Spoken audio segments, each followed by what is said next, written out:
call the Finance Committee meeting to order. All members are present and accounted for. First item on the agenda is approval of the agenda. And to my mind, we do have some things for the agenda that are not on the agenda that are transfers, or I don't know what it is actually, but that's why fire's here. But Let's turn your mic on. Stop pounding just one time. Turn on your we mic. have 01819, 02619, and the two resolutions, but we don't have an agreed upon 01819. We don't have an agreed upon 02619 to have a discussion about the purview of this committee, which is the financial impact of those. So my sense is that we can let Dr. Nash and David Gerald go because we are not going to be having a discussion on those. I think those fall to the Rules Committee at this point, and the Rules Committee will be dealing with those legislative aspects of it. How do you feel about it, committee? Well, I agree, and I think we need to clarify for the council what committees are to address, which part of the code, which chapter of the code goes where. Right. And we know that anybody can request that something come to their committee, but I think we just need to hand out something that says these are the chapters and these are the committees that should take these things Right. up. Alderwoman. But I agree with you. Alderwoman Finlayson, I have a spreadsheet that I put together that I sent to the council probably a year ago when I started because I needed it for my own cheat sheet. I will Yeah. resend that Yeah, to all we of the should. council. Okay, and I do recall that you did that. And it's in the code. Yeah, well, that's Right. another assumption you're making. Not that it's in the code. But the people who, Yes. So I think that would be helpful. And we should remind ourselves during the meetings when we are Staying up. assigning legislation. So so ordinances, which are what are required to be referred to standing committees depending what title it is, the Office of Law is taking care of that before the ordinance is introduced. So when an ordinance is introduced, it already lists what committees it's required to Right. go to. right. People, alderpersons on the floor can say, I also want to come to mine, that isn't listed because it's not in the code. And likewise on resolutions, resolutions don't get referred unless someone asks them to be Right. referred. And that's been past practice. That's not new. So- But what seems to be a growing problem is that legislation goes to every committee, and we bring staff and residents in to speak time and time and time again. And we should try, and that's a request we should make of our colleagues. Let's send it to the committee that's supposed to address it. Everybody's invited to come, but so that we're not repeating ourselves. How about and- if I send it to you and you send it to your colleagues with whatever message you wish to share? Okay, well. Does that we could work? do That's that. fine, yeah. Yeah. But there's even more to it than Yeah. that. It's more nuanced than that because finance should take up the financial impacts or potential impacts of these two ordinances when we know what the ordinances are. But my argument is until we know, I've heard Alderman Savage, he has discussed it with me, major amendments to 01819. And at our lunch on Monday, we had I thought, a very useful discussion with the city manager about what is it that we really are trying to achieve, and is this ordinance the way to do it? Those are the questions we should be asking ourselves up front. When we get there to wherever it is, and it has a financial impact, it may well be the purview of this committee to take that up. But I'm trying to narrow as much as possible our focus to those things that are in our scope. And I think you both agree to that. Well, there's one other piece to this, and you just referenced it. If because of amendments it changes, then we can send it back to the appropriate committee. Right. So when we see Alderman Savage's amendments, and if they have financial implications, then we can say this needs to go back to the Finance Committee. So Yeah. Alderman Arnett, Yes. may I say something? Please. So you also need to know the fiscal impact of the bill as proposed. That is what the finance director is required to give you under the code. Correct. So we did a staff report last week based on what we knew, which was my misunderstanding that the duties related to forest conservation, forest delineation, as well as all of the landscape plan review duties that are transferred to the new department under the bill, that the environmentalist position in the Office of Environmental Policy, that particular person was going to school, completing a class that would qualify him to refer Forest Stand Delineation and Forest Conservation Act, and that he could absorb the duties of the landscape plan reviews. Right. Director Guild advised me this week that I misunderstood that, and so I asked Director Nash, because the bill does, in fact, Right. transfer those duties to the new department. Tom Smith and Cynthia Godinez will no longer do those duties. Right. But those positions are still needed in planning and zoning, so you can't take the people and send them to the new department. Director Nash advised me this morning that she thinks it will take one planner position as well as one full-time administrative support position. So in addition to what's in the fiscal note, revised fiscal note that Jody gave you last week, we can do another revision of the bill as proposed is now $24,500 for the duties that Racine will do as the floodplain administrator. If she takes on that, part of her duties have to get assigned to someone else. We don't know what those would be, but there will be a cost to that, unless somebody can absorb them. And in addition, we are going to have at least a $200,000 impact to add 2 new positions to that department to do the landscape plan reviews. Right. So that's the fiscal impact, roughly, of the bill as proposed. We will refine that by getting the appropriate grades and whatever from Tricia. But by the time you throw in health insurance and pension, you put 2 new positions in that department, you're talking $200,000. So, and I know we're supposed to be discussing the agenda, but just to follow that line, I do not support taking functions away from Tom Smith and Cynthia. I think that the way things are going on in planning and zoning is just fine. I support an and, not an either or. And I'm sure that will have financial impacts, Right. but that's a fundamental change. Right, but in what I'm 1890. saying is the finance director under the code Yeah, no, is I agree. required to give you the fiscal impact on the bill as proposed, Right. which will be in excess of $200,000. If there are amendments that are substantive, Right. one, you're required to go back to public hearing and whatever, and we will give you a revised fiscal note, should you want one, on the fiscal impact of whatever the amendments are. Yes, I appreciate that, and I agree with you, and I think that's all part of this dialogue where we're trying to narrow in, but we do need to know that, because it could affect how we might want to amend or not support the legislation. I know, Alderman Payon, you've expressed concerns that we'll create a department and then we're going to create a lot of new spending. It doesn't bother me as much as it might bother you, but it is the purview of this committee to take that up and discuss it and talk about what we're doing to future years' budgets. You sound like you're arguing with me, and I haven't opened my mouth yet. No, I was trying to put words in your mouth. It's great being a Republican, you know. What we have really before us is to amend the agenda to postpone this legislation until the 2 ordinances and their attendant resolutions are more settled.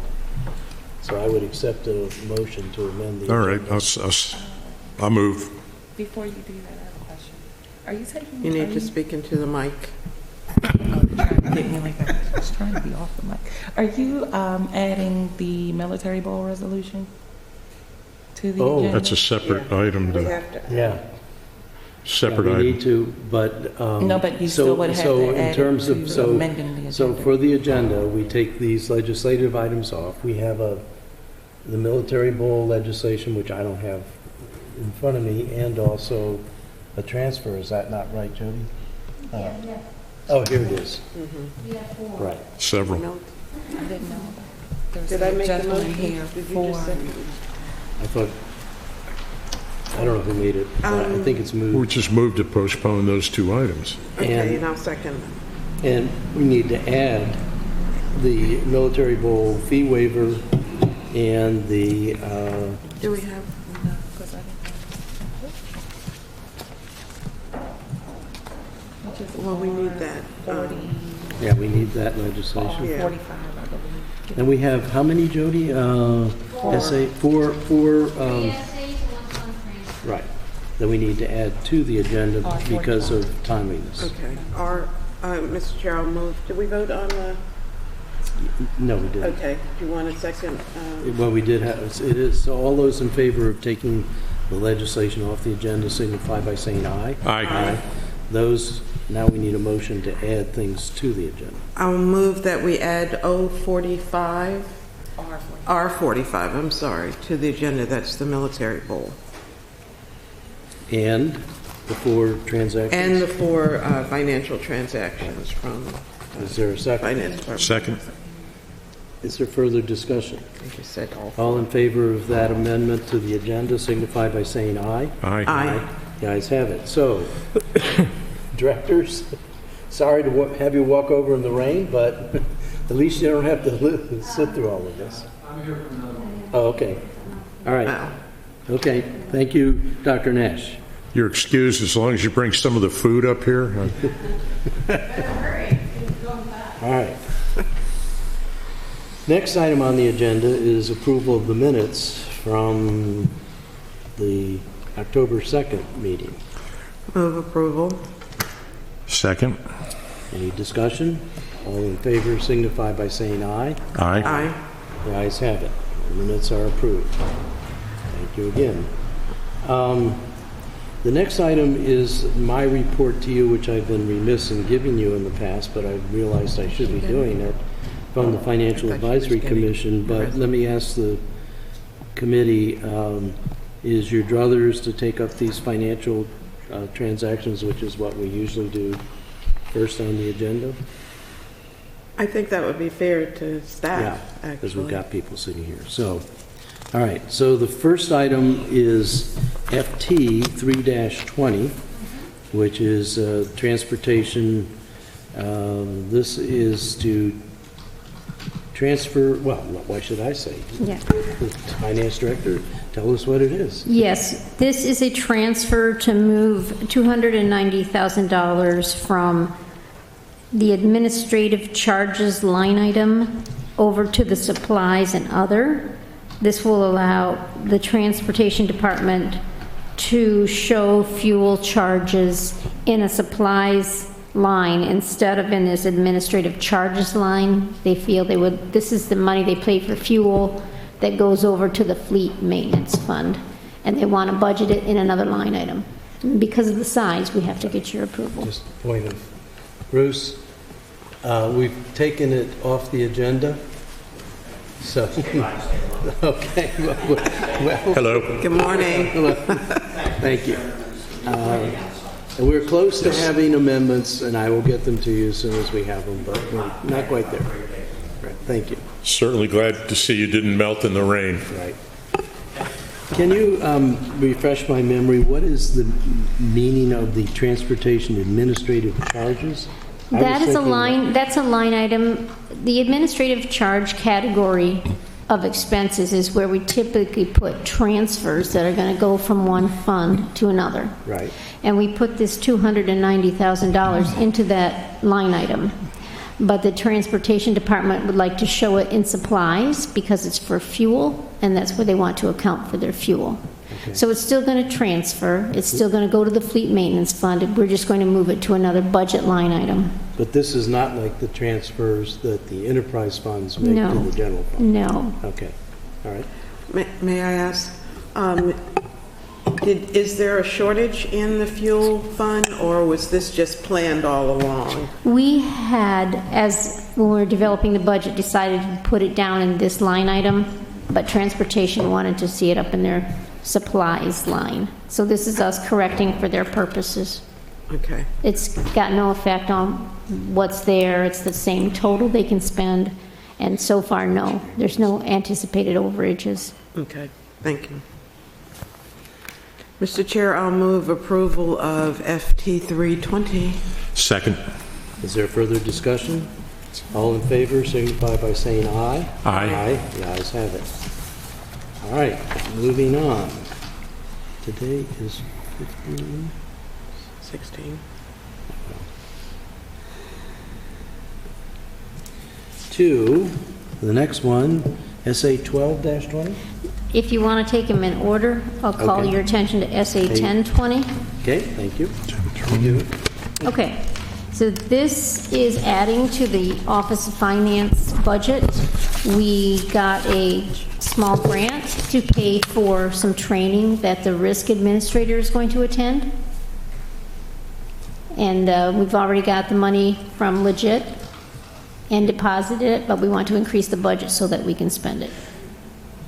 Is there a motion? So moved. Second? Any discussion? All in favor signify by saying aye. Aye. The ayes have it. All right, next one is 11. Yes, this supplemental appropriation is going to add to the stormwater fund's contractual services budget using available fund balance. And that is why I've asked Director Gerald to be here. They don't have enough in their budget currently to pay for the study they need to do on stormwater charges. And they do have fund balance to cover this.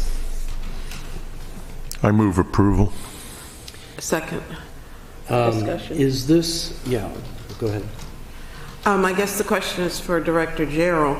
Have we been consistently doing a study, or is there something that triggered this one? David Gerald, Director of Public Works.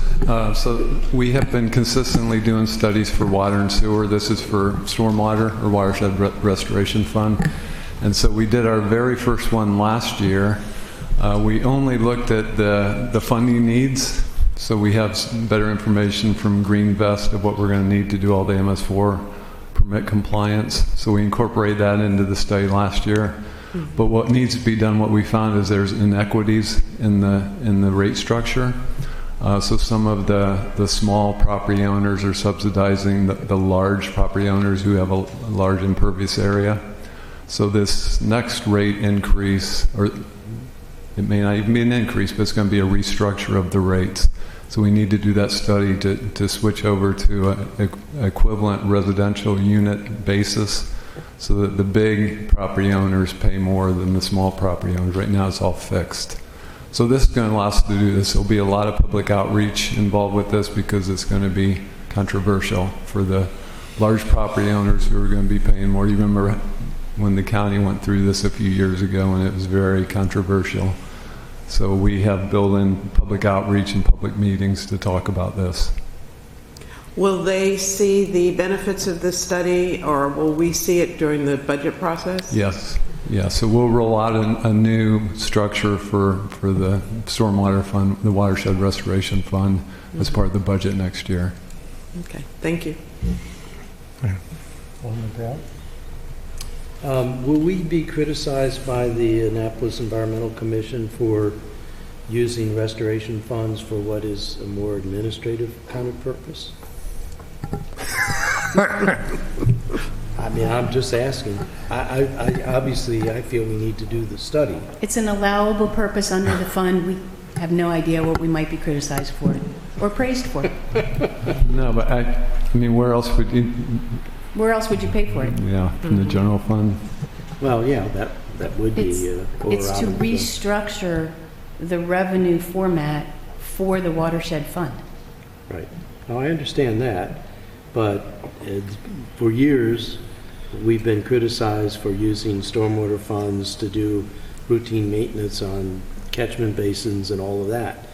I just want to make sure that, and we just re-clarified the code, this is one of those things that was intended when we made those changes to the This was code. allowable under the old purposes, and it is allowable under the new That's purposes. all I needed to know. Yeah, and I think that if the environmental community understands what we're trying to do here, where we're trying to add equity to the funds and trying to make the large impervious owners pay more, that I think they'd be supportive of that whole idea. Okay. All right. Any other discussion from the committee? All Nope. those in, I'm sorry? I said, nope. All those in favor signify by saying aye. Aye. The ayes have it. David. Thank you. David. Thank you. The next item on the agenda is SA 12-20, which is why fire is here waiting patiently. Do we need to hear from fire, or can you tell us? No, I think they should come to speak to this. They're using contingency fund monies to start a new process of hiring wherein they're trying to increase diversity in their hiring. So I would suggest you talk to them about this. All right. Did you want to Morning. amplify? Good morning. Doug Chief Romali, Romali. Fire Chief. Carol Spriggs, Deputy Fire Chief. Thank you for coming this morning. So as you all are aware, the fire department is very proud of our diverse workforce. We work hard to maintain that diverse workforce, but unfortunately within our current budget, there is no monies in our budget or actually human resources budget to do a hiring process to maintain this diverse workforce. We do everything in our power to bring people on board to minimize the impact on the city.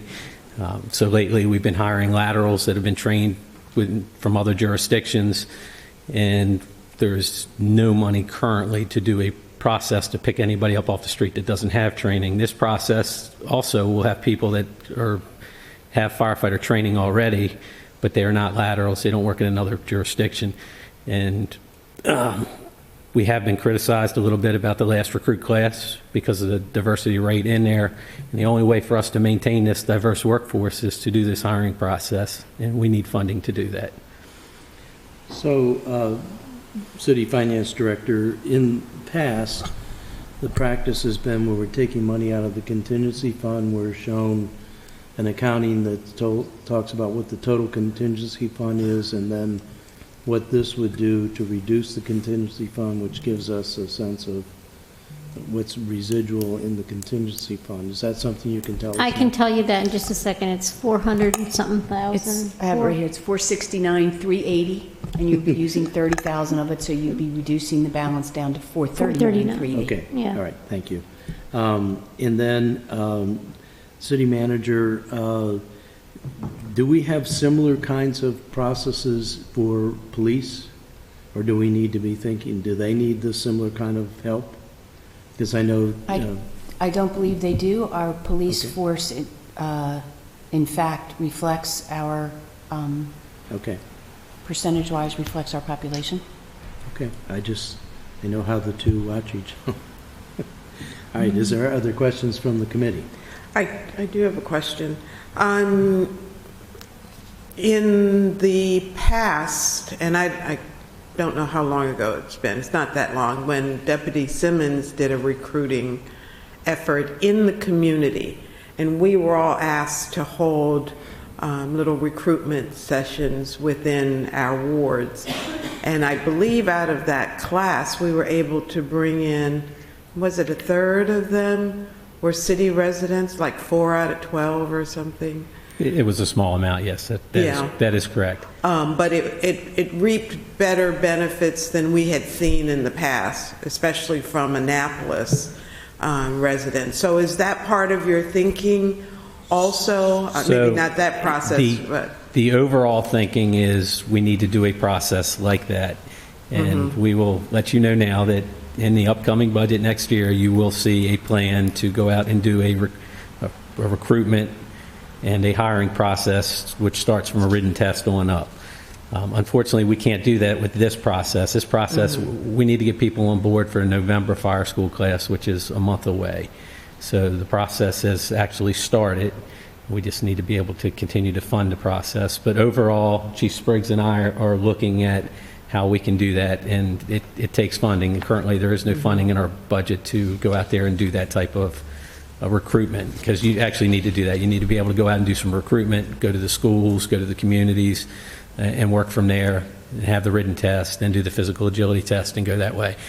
Because we have not had that funding since that last class, we haven't been able to do that. That's why we've looked at laterals, we've looked at different opportunities to be able to do that. This one here is firefighter 2s. We actually had our recruiters go out and go to some jurisdictions around us to make sure we had a diverse workforce on this list. We've worked with Human Resources. They've assured us that we have a diverse list, but we need to be able to continue that list forward and make these hires. How frequently are your classes? You said you have a class coming up in November? Classes are few and far between. We were actually going to run our own class, which cost us. Part of these funds would be used for that class, but we have met with Anne Arundel County. We're doing a joint academy class, which they have started already, and the goal is to start to November 14th. But classes are typically once a year. For us, because we don't have our own academy, we have to use the surrounding jurisdictions, and depending on when they have academy classes. But and typically we're hiring 1 or 2 people, so it's hard to do. When you're only picking up 1 or 2 people, you're not hiring full academy classes. But unfortunately, with our openings, the last amount was 9 people. This one's going to be 7, so that's pretty good size for us to be hiring at one time, because typically we're picking up 1 or 2 people at a time. Well, I invite you to train your aldermen on what to look for as we're coming in contact with our residents and our constituents, to teach us what to say and what to look for, so we can invite people to apply in our fire department and police department. We could be great advocates for you. And we agree. We think that would take that full process that we're going to have to do in the near future, but unfortunately, this we're not going to be able to do it this go around. Yeah, I understand. Thank you. Further questions or discussion? Is there a motion? I'll move approval of SA 1220. Second. All in favor signify by saying aye. Aye. The ayes have it. All right, thank you for coming by. Thank you. Thank you. These are done. All right. Oh, the Jody. Okay, can you pass that to Jody, please? Next item on the agenda is. Oh, okay. All right, I'll do that then. Mr. Chair, do we have the legislation on the military bowling? Can we get a copy? No, I thought we were waiting for it. Could we get a copy of that? Who's getting it for us? Nice of me to answer for the chairman. Yeah. Yeah. It was introduced Monday night. It's in Legistar. So we can go to Granicus, go to City Council. I think that was in the consent calendar. Correct. So what it does is it resolves that 15,000 of the fees related to the military bowl are waived. That's what it's resolving to do. And why? You'll have to ask the bill sponsor. You want me to go through the whereases? No, I see the whereases, Yeah. but to me, the military bowl is a for-profit operation. I don't understand why we would waive any of their fees. And I did express that to Alderman Gay, but I don't know what the sense of the committee is. I didn't understand, and I'm looking at the resolution now. Ms. Sutherland, you said something about 15,000? Oh, I see. What are the total fees? He's asking to waive 15,000 of the total fees? Right, we went to look at last year, and we collected a little over 30,000 in fees. But that 30,000 was paid by 2 sources. One, the Military Bowl organization, and 2, the Naval Academy picked up the difference. So it's not all coming from the Military The Bowl. Naval Academy or the Naval Academy Athletic Association? They're 2 different All right, organizations. that I can... Big difference. And I don't, yeah, okay. So, All right. I'm sorry. So do we have someone in the audience to speak to this? Mr. Hogan. Please. Morning, Mr. Hogan. Morning. Please identify yourself and your address for the record, please. For the record, my name is PJ Hogan. I'm a volunteer with the Military Bowl. I'm an Annapolis City resident, live at 5 Brook Avenue. Mr. Chairman, first, for the record, make it clear, the Military Bowl is not a for-profit entity. It is a non-profit entity. The Military Bowl is a postseason NCAA Division I football game. As I'm sure you know, it's played annually each December since 2008. The game was originally held at RFK Stadium before moving to the Navy Marine Corps Stadium in 2014. The Anne Arundel County, Annapolis Anne Arundel Convention Visitors Bureau did a study detailing the game and related events and estimate generates nearly $23 million in economic activity. This generates jobs, tax revenue, and visitors that are likely to return to Annapolis. The hotel tax, city, county, I'm not able to get a breakdown, but the city-county hotel tax is nearly $120,000 just in that. Since the Military Bowl came to Annapolis, there has been a 10 to 28% increase in those taxes collected on those dates.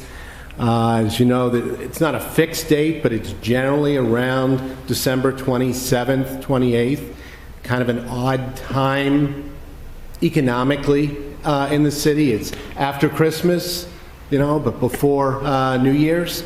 So it's a great event that brings a lot of people to Annapolis. Depending on the teams that are playing, brings people from Memphis to Pittsburgh to Florida, all over the place. There's significant parking revenue generated. There's significant restaurant and shopping.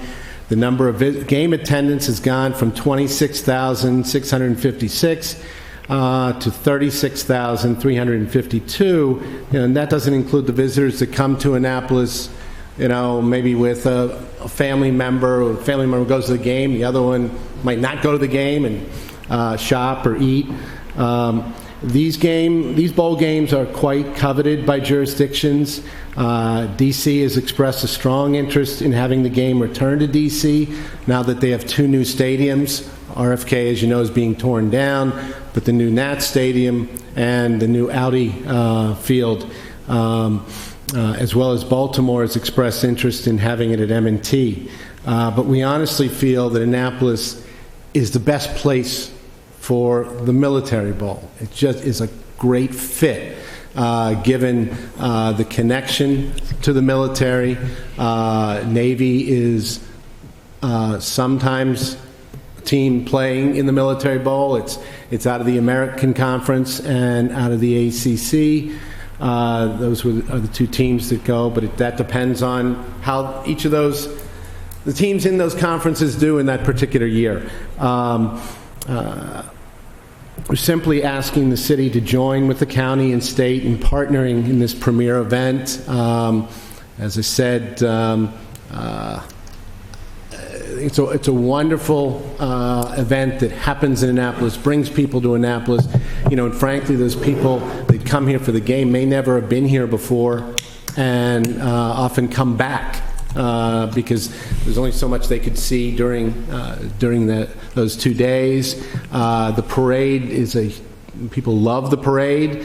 West Annapolis loves having the Clydesdales come over to West Annapolis. Thousands of people came out last year for a separate event. It was huge. It's a really special event that we'd like to keep in Annapolis. I'm happy to answer any questions I can. Well, most of what you cited, it's good, it's great for business, no doubt about it. But as you know, there are costs associated with the activities that the city government bears, and only a small percent of what you mentioned that actually goes to the city. We do get part of the hotel tax, but it's maybe, as I recall, it's about 30%, 20. 80%. You know, that's fine, that's I'm sorry, good, what but 80. 80. I don't think it's that high, but we do get a percent of it, for sure. The tax is a 7% rate on the cost of the room, and we have to send a portion of that to the Conference and Visitors Yeah, a Bureau. large portion of And it. the Arts Council. 17% to Yeah, it's about 20, then it's and 20%, to the 17 and arts, 3. County arts. We get 80% of the 7% hotel tax on hotels in Annapolis. But then we have to send a portion. No. Did I not We get understand? 80%, the Visitors Bureau gets 17%, the Arts Council gets 3%. Okay. The problem is that it's not a problem. We're all for businesses doing well and doing all the business they can at this time of year or any other time of year, but it doesn't necessarily take care of the expenses, out-of-pocket expenses that the government has. Why can't the Military Bowl, just write a check for $10,000 or something like that, which would be a fraction of our out-of-pocket expenses? You may be a nonprofit, but there's a lot of money to be made, by having a bowl game here. I mean, we have a lot to offer, no question about it. I guess I just don't understand the Military Bowl's reticence to pay for some of the things that we charge other people that come in and want to do the same things, or not the same things, but similar type things. Why not? I mean, Well, if I can, first on the tax-generated issue. I mean, if I do the math correctly, if $120,000 is collected in hotel tax and 80% goes to the city, Only the portion that's of hotels in the city limits. Okay. So you said that was all county and city hotels, is that correct? city and county, yes. Right, so. Okay. that doesn't- I mean, that's $96,000. I got to think that the city is receiving at least $15,000 in tax revenue. Unfortunately, I don't have access to that data, but to get to your question, why? This is a partnership, and we feel that the $15,000 fee waiver is a partnership. We're not, the resolution is not for a total fee waiver. okay, we don't have it in front of us, unfortunately. This is, Do we know the You don't have the resolution? total Billy? cost to the city? it's $30,000. yeah, it's usually been 30 to 35,000. And what we waive, we then put on the shoulders of the city taxpayers, some of whom are football fans, some of whom may even go to the game, but a lot of whom are not. And this legislation goes further. It makes this now a special event, and the whole reason that we did the special event legislation is the city was being inundated with requests for weekend after weekend of special events, and both residents and some businesses were complaining about that. Now, this one is in an off, Christmas time is not an off time, but most of the businesses were complaining about events that were taking up city dock and blocking off their business access. I'm a disabled veteran. I understand the goals of what this is going to, but I'm also a steward of the city's tax dollars, and hear it from my constituents every time they're asked to pay more fees. And I am having a hard time both making this a special event in my mind, but also arguing to waive any fees. We need to get those costs covered. That's largely falling on our public safety people. They are the biggest part of our budget, and it's a growing part of our budget. So I'm having a hard time being convinced, but I'm generally opposed to waiving fees anyway. Mr. Chair, I'm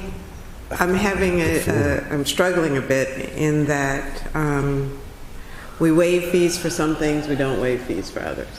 And we've never come up with a policy, a revised policy for when we do it and when we don't. Well, the code has a guidance, Yeah, let's it just does. say. If you make it a special city event, Right. then you waive the fees. That's And- why I resist that. That's the issue that concerns me, is making this a city-sponsored special event. I'm not sure whether the sponsor has gone through the process to see if this qualifies as a city-wide sponsored event. Ms. Sutherland, are you aware of? But if I can clarify, you changed, when Alderwoman Henson was on the council, you changed the definition of what a city-sponsored event is. And it has nothing to do with whether the fees are waived or not waived. So city-sponsored events are ones that don't inure to the benefit of, anybody, that are for a public purpose, all that kind of stuff. Whether there is a fee and the fee is waived is a separate matter. It's in the same code section area. You could have a city-sponsored special event that the fees are not waived. So for Like, example... could you give us an example? Because I don't think we have any where the fees are not waived. That's right, because in the resolution you adopted, you said, well, I'll give you examples. So in the resolution you adopted, you said, these are city-sponsored special events, and we hereby waive the fees for here. So there was one resolve saying, we hereby resolve these are city-sponsored events. There was a second resolve that says, we hereby waive the fees. So for example, you declared the St. Patrick's Day, in your most recent resolution, you declared St. Patrick's Day Parade a city-sponsored special event, and you waived the fees. You declared the Eastport Tug of War a city-sponsored special event, but you didn't waive all the fees, you only waived the parking fees. And if we keep losing, we're not So- going to waive those either. So, and if we just let them secede, then they wouldn't be in the city and we wouldn't have to worry about it. But Go 21401. Anyway, so my point is, what's a city-sponsored event now under the code differs from your previous definition, and whether you waive the fees or don't waive the fees isn't what makes it a city-sponsored event or not. No, but I thought you had to be a city-sponsored event to be eligible for waiver of fees. Beyond $3,000, I think, or something. Yeah. Wasn't there a No. limit that the mayor could waive? 300. Oh, 300. 300, okay, sorry. 300. Let me check on that part. Yeah, if I might, Mr. Chair, and going through, I did find the legislation here, and you're right, it does only cover $15,000. The Military Bowl would be paying the balance of other fees, and I've got no problem with that. I was playing the devil's advocate a little bit a few moments ago, representing West Annapolis. Let me tell you, I'd be hung in effigy if I voted voted against this, or somehow the bowl went somewhere else over a fee that we charged. So can we it has my support. Can West Annapolis pay all those fees? No, nor should it. We're going to send the bill to Eastport. Just keep the horse manure in West Annapolis. I'm sorry. Thank you, sir. At any rate, it's a great event. There's no question about that. I think that, if they're paying a reasonable share of our expenses, it's okay with me. I think it's fine. Sir? Mr. Chair, I don't want to beat a dead horse, but and first of all, as a city resident, city taxpayer, I respect the roles that you play and your stewardship of our tax dollars. If this event did not generate more than what is being waived in fees, as a taxpayer, I'd have a real problem. But I think it absolutely does. And as I read the city code about exemptions from fees, the city council may exempt certain special events from fees by resolution, and in doing so shall consider the nature of the event. I think we've gone through that. The nonprofit status of the event. The profits of the event go to the USO and a entity called Patriot Point, which serves wounded warriors and their families. So the nonprofit status, location, resources, and mission of the entity sponsoring the event So I think the mission of the Military Bowl is to provide this venue for this football game. There are thousands of tickets that are someone is asking, well, why not just raise the price of the tickets? You really can't do that. I mean, it is a somewhat competitive thing. We're spending a lot of money to travel here. Thousands of tickets are given away to active duty military so they can attend. The extent of the commercial activity, such as sales of food, goods, services, product advertising, or promotion, I didn't even get into that. And I moved to Annapolis. It's a wonderful place. I hope not too many more people move to Annapolis. But this is a broadcast game on ESPN. The city of Annapolis gets a fair amount of But let me advertising, through the illusion.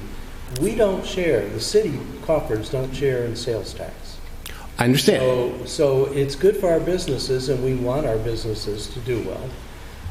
That eventually will show up if their property tax assessments go up. But it's very incremental, and they're not strongly tied. The hotel tax we charge because we have visitors coming in using city services, and presumably at some point when we got the hotel tax, we made the justification that they should pay something through their hotel bill to cover those things when they wear out the sidewalks and they get ambulance service and those sorts of things.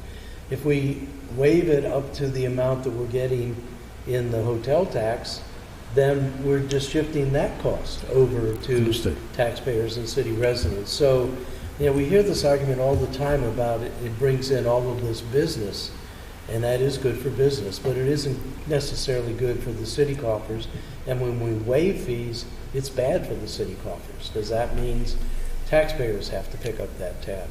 And I am of long standing saying that we don't give the taxpayers a vote when we arbitrarily waive these fees. I think if we took a vote, there'd probably not be a positive vote amongst the taxpayers to have the fees waived and therefore more pressure on their property tax. That remains to be seen. I do think this is popular. I understand how it's exciting in Ward 2, and I think that it puts Annapolis in a marquee kind of position to have a bowl game. I think that's all good. I am having a hard time justifying the waiver of fees for that benefit, which is more ephemeral than anything else. But, I mean, that's why we have 9 members on the council, and each one makes up their own mind. I do strongly resist making this a special event, though. I think the whole reason for the special event legislation was to limit the number of special events. And, I think we're slowly creeping back to where we were back in 2009, was it, or 8, when we did the special events legislation, which was an attempt. We could have a race every weekend in the city because it's in demand, it's a fun place, and it's a nice place to race by and those sorts of things. So we kind of do in Ward 2 about every weekend, but that's beside the point. Yes, we do in Ward 8 as well. So, I mean, that's my thinking on it, but Alderwoman from Mason, please. Last year, I think, was my first year being in town for the Military Bowl. Usually I'm in Wisconsin at my dad's. And it was cold. It was cold. I just bought a new big down coat, so I was good. But I took part in the parade, took pictures with the Clydesdales, didn't make the event in Ward 2. But I would dare say that the community participation was larger than probably almost any other event that we see. Except St. Patrick's Day. Except probably St. Patrick's Day. It rained during the football game, but not too many people left. There was a commitment to being there. I think there are other benefits other than financial to our city. I know that there were probably, I got, I think, 20 tickets to give away to young people in my ward who normally don't get to go to football games and the like. Last August, I guess it was, Mr. Hogan, your group took 25 kids over to Patriot Point for a day of fishing and a cookout and all kinds of opportunities that these young kids probably would never have seen. Never been out on a boat, never been fishing, you know. And so there's a sense of giving back to our community, and I hope that that program continues with the kids and grows, because they had a wonderful time and it was very enlightening for them. But so there are other benefits coming back to our city that we may not be aware of. And so I share the concern about making it a major city-sponsored event. I don't have an issue with, waiving the $15,000 because they're going to pay the rest. But I would amend out. Yes, right. So on page 2, take out lines 15 through 17 and strike the "and" on line 19, Okay. and just have it be. If I might, before you do that. You're going to tell us we can't do that? No, Okay. I don't think you're doing what you want to do, is what I'm going to tell you. Well, so Okay, what's new? as I said before, this is not declaring this a city-sponsored event. It is declaring it a major special event, which is a definition in the code. It is not a city-sponsored event, nor does waiving the fees make it a city-sponsored event under the provisions of the code as you changed them in the past year. Alderman Arnett, you asked whether you could waive the fees for an event that was not a city-sponsored event, and the answer is yes, you may.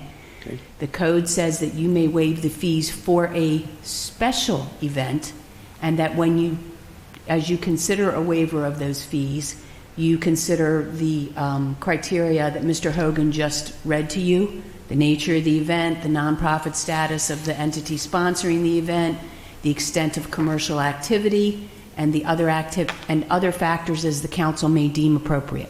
So just to be clear, it is not a city-sponsored event. The resolution doesn't make it a city-sponsored event. You may waive the fees for an event that is not a city-sponsored event. And when you waive those fees, you are to consider these factors. So what is the status of naming it a major special event? So a major special event is defined as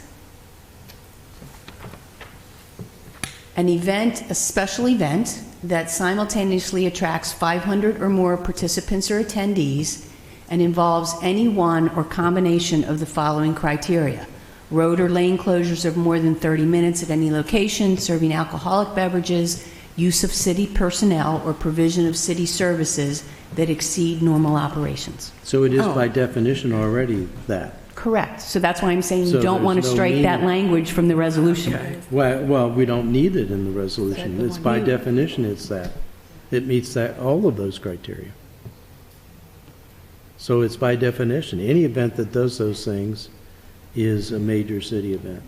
Let me look and see if you have to declare it. So if you'll give me a minute. So it meets the definition, and then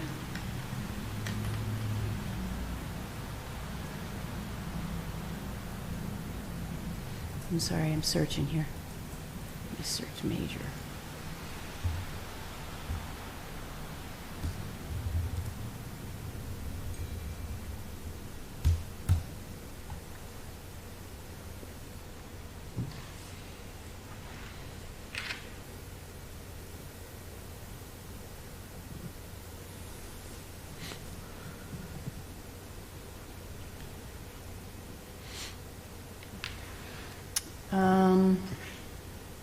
I am not finding it quickly.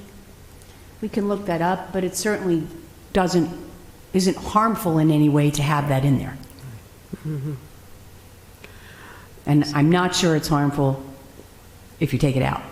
But we know it doesn't harm anything because it does meet the definition of a major special event. Even if we took it out, it wouldn't change the That's fact what I'm that not it sure. is a major, No, just by definition. I'm not sure. Here's what I would need to look up. A major special event has to meet this definition, But do you, the city council, have to take action to declare it so? That's what I have to look up. Yeah, So in other so- words, you can't take something that doesn't meet this definition and declare it so, Right. right? But I have to look that up. So do we have a catalog of events that have been declared major special events as opposed to city-sponsored special events? So, Because this would certainly add it to that catalog. okay. This is all definitions, though, right? I don't, let me see, R19. The city-sponsored event, but that legislation, 04718, is all definitions. So we were amending what it means to be a major special event, what it means to be a major special event on city dock. And city-sponsored special event and all of those. Yeah. And I believe the word emoluments was in that legislation. Oh, yeah. Did we have a discussion about emolument exhaustively? Yeah. All right. Well, so I am comfortable then without amending that out, because that So doesn't bind us. Is there a motion? I'd move approval. Second. Any further discussion? All in favor signify by saying aye. Aye. Opposed? No. The ayes have it. All right. Thank you. Thank you. Thank Thank you you. for coming. We appreciate it. And you know, as a disabled veteran who's used USOs, I appreciate the intent. I do. I just have stronger concerns about taxpayer dollars. Understood. Thank you. And now you know more about city special events than you ever wanted to know. It's fascinating. Thank you for coming in. All right. Returning to the agenda, the last item I believe on the agenda, oh no, next to last, is update on the Financial Advisory Commission. And I will try to be brief, but some important things are happening with the, we have some relatively new members of the commission, and I think they are taking the commission in new directions. So Jim Cardillo, who's on the Audit committee. Audit committee, is there, and a meeting ago, he put forth some items that he wanted to discuss, and there are 4 of them. I'll go over them very briefly. One is he wanted the commission to have a more vivid discussion of the capital improvement plan.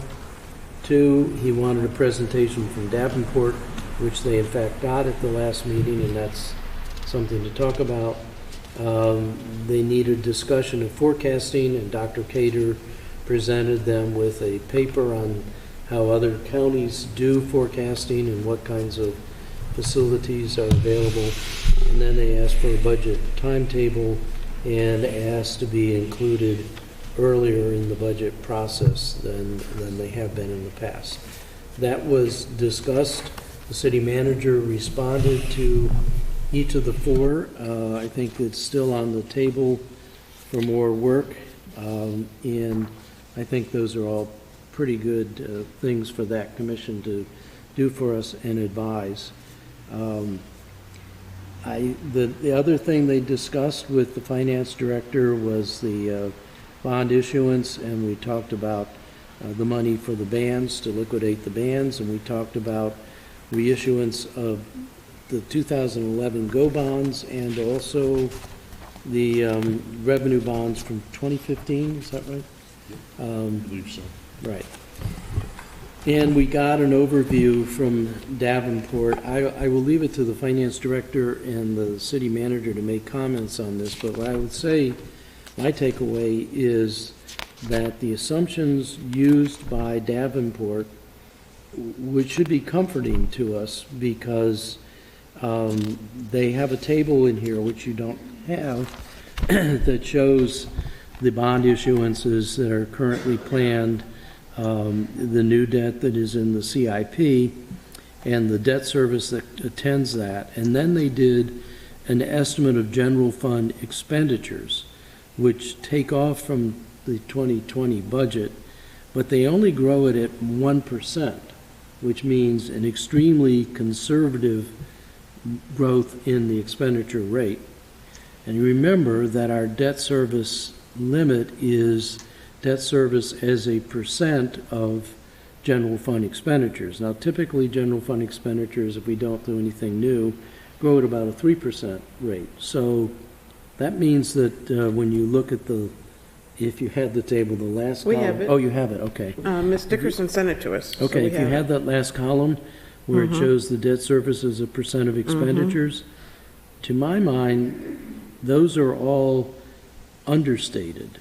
Are overstated really, because they're using a small growth rate. So if you look at the table that we looked at during the budget, which is somewhere here, the table that shows the bar charts with the line for the 10% target and then the 12% ceiling, with these new estimates, and again, I think that these bars would be lower if they had a bigger growth in the expenditures.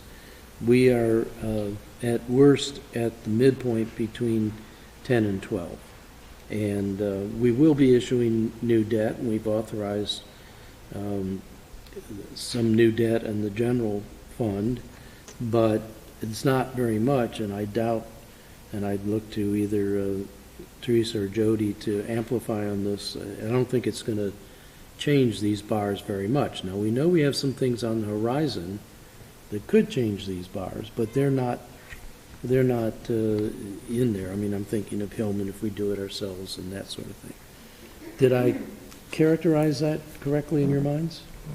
Yes, I believe all of these debt service projections are conservative and would actually look better, presuming our general fund expenditures grow at higher than 1%. And their debt service percent coupon rates on the bonds, they're using 3% for 2 years and 5% for all the out years, and that probably will not materialize that high. Right. So the debt service expenses will probably be lower than they're projecting.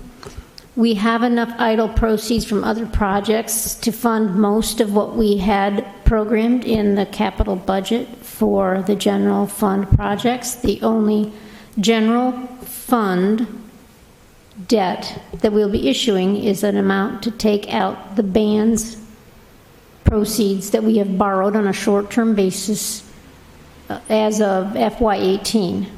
We issued a band's line of credit, and we've drawn about 1,677 off that line, and we are going to turn that into long-term bonds so we can lock into a low rate. All right. The rest of the issue is the water and sewer bonds, and they gave us 2 options for refunding here, and we think we're only going to consider the first one. Right. The second one isn't that much of a cost savings to warrant a refunding. And that refunding does not extend the term of the bonds. No. It's just lowering the rate of interest that we're... Right, lowers the interest and repays it over the life of the old bonds. Do we have the water and sewer charts in here also? No. No. So overall, the last thing is that they said that they would like, when they come up with a finding, a recommendation, that they would like to come to present it to the council, which I think is a good idea. They put in a lot of work, and we've got some quality people on that, some of whom have been there for a long time, like Faye and Frank, but I think that they have the best interest of the city at heart. As I said, we have some good quality people there, including the forever chairman, Mr. Sussman, and I think we should listen to them. They're delving much more deeply into these issues than we really have the expertise to do or the time to do, and I think they should be recognized for the service that they've provided the city and the council over the years. But I'm kind of excited about their new initiatives, their new energy, with 3 new members, Dr. Cater, Mr. Meehan, and and Jim, they're taking it seriously and moving. Mr. Cardillo's been very active with the audit committee, very interested. I totally agree with your comments about him. Not sure I know who the other new folks are, but I've known Joe Cater for years because Joe. I had Dr. Cater, I had him under contract when I was earning a real living as a professional. So, but I realized a couple of meetings ago that I really should be reporting at least to you about what they're doing, because we're the finance committee and they're advising us, advising the entire council, but primarily focused on advising the things that are in our purview, and I do think they're doing good work. Mr. Chair, I think when you give your Finance Committee report, you should include this, because our other colleagues don't, especially the newer members, don't have a clue what the Financial Advisory Commission does. I can do that. I agree. And, you know, we created that body to advise us, and then we don't listen to them, you know. We sort of do. Well, and I'm Some being of us facetious that we actually don't, read the recommendations. you know, yeah. And some of us get reports because of people that are on the committee. But we also need to recognize the staff, the finance director, the city manager, and staff, and we have a very good staff person who's taking excellent notes from these meetings. So there's an investment on the staff side here too. Anyway. So you can recognize them all when you give your report. Again, Kim's, I don't remember, what's Kim's last name? Moronsky, Moronsky. Maronski. Right. I don't know her. Who is she? You would recognize her. Yeah, she's been working in finance, but she takes excellent notes. Sometimes she characterizes my comments a little differently than I meant them. I can't imagine such a thing. All right. Mr. Chair, I met our risk management person about a week ago. I didn't know, hadn't met him either, so I think that's great. He's jumped right in and moving on a lot of initiatives, and even got himself that training grant that you approved earlier, so That's good. kudos to him. Last item on the agenda is update from the finance department. Okay, I'll give you a quick rundown of everything we've been doing. We are implementing OpenGov. We have weekly meetings with them on the phone to try to make sure that we're moving along the budget development in that software, as well as a workforce planning module that's going to allow us to put the employee data in there and do different scenarios on what it will cost for different assumptions on the personnel side for budget. Excuse me. And we are working on the CAFR audit. The auditors are out this week for the final field work, and my staff is putting together the financial statements for the CAFR, which we will be completing over the next few weeks. I have 4 vacant positions, and we've chosen people to fill 3 of those positions. And they will all be starting on November 14th, so we're making some headway there. And the bond sale is coming up. That's going to take up a lot of my time over the next few weeks as we talk to the rating agencies and develop the final document that we need to go on the market for the bonds. Those are the primary initiatives. I don't know if you have any other questions. Lots of other stuff going on, but couldn't go into it all. So I'm glad you're getting staffed up, because I know you all have been doing multiple things and working long hours, so that's good to hear. What's the 4th position? We have an open billing clerk position, and we had interviews and applicants, but the one that we wanted declined a second interview, decided to stay where they were. So we're going back out for, we've reposted the job, and we're going to see if we can get other candidates. I must say, as I bump into staff from time to time, the spirits seem pretty high, even if the workload is heavy. Yeah, they're always a troopers. friendly They're real reminder. troopers because they're very busy. Yeah. I mean, even the daily work keeps us busy all day long. And then when we have to do things like this this year on the annual audit, we are actually developing the financial statements ourselves, which is something we have not done. We took that away from the auditors. They should not be playing that role. We should be doing it ourselves. So it's taking on that as a new project, and even that's on top of the regular daily workload. So they do take on a lot. It's a great team. Good.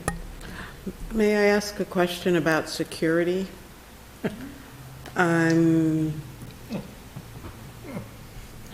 Do you like the safe?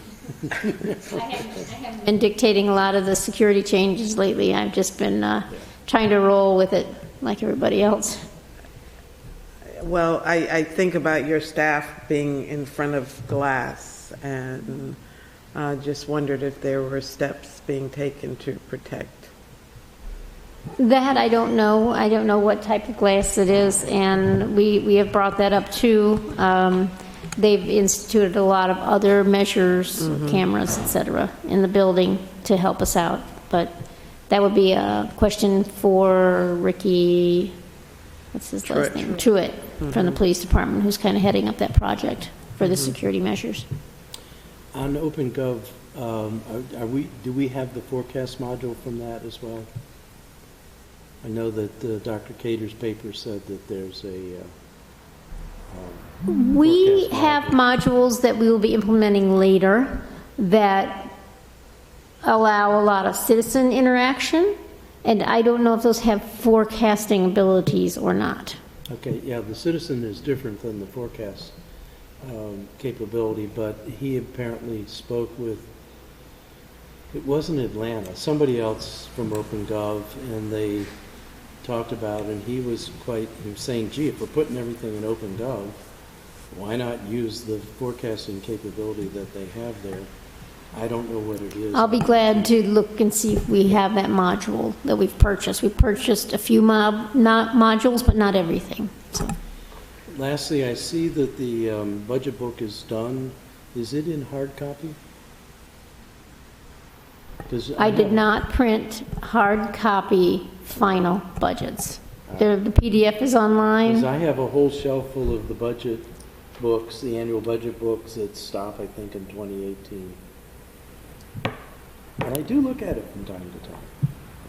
So in 2019, Did we do a hard copy? I don't think so. no, up through 18 they were doing a budget book, but it was done after the council passed the budget. So everything that was included therein was tables and presentations that were created by the finance staff, not anything that the council saw. And so in 19, the budget was that spreadsheet that's online, and we formed a budget book this year, and it is online, and both the recommended and the approved, the adopted budget are both online now. Yeah, no, But I didn't print any hard copies. okay. I was kind of. I'll hesitate on that because it costs money, especially to do it in color. And then look at the other, go back to the other section, but. I mean, we can do it, but we'd have to have some more budget for Yeah, it because well, it's a costly okay, fine. printing exercise. We expect a GT on the next, Yeah, $500 for budget. supplemental appropriation. All right, well, so it is there, and I have looked at it. I don't know if anybody else was even aware that it's up and online, but that is what we're supposed to be looking at from time to time. It used to be, and I have to confess, and I'm glad Teresa's not here to hear this, that I haven't opened up the city manager's 2 reports, but I will. And one of the things that we used to get in that is by department budgeted and expended that Okay. would show us the percent. So what's in her report is mostly those performance objectives that we developed earlier and responses on how that's coming along. We are working on a quarterly report for you now to do that type of thing, that it should follow along with what the budget looked like when you were passing the budget with the line items, salaries and benefits, et cetera, and how each department is conforming to that budget. We're developing it now, and hopefully we'll have it out in the next couple weeks. Okay, It's maybe crude, it's not going to be real pretty and That's with charts and graphs and It was stuff, but always it's something. And we would gasp because we would see, oh my God, they're at 90% of their spending, but then we were told, That's the way it's supposed. Don't tell Teresa what I said while she was gone. Okay.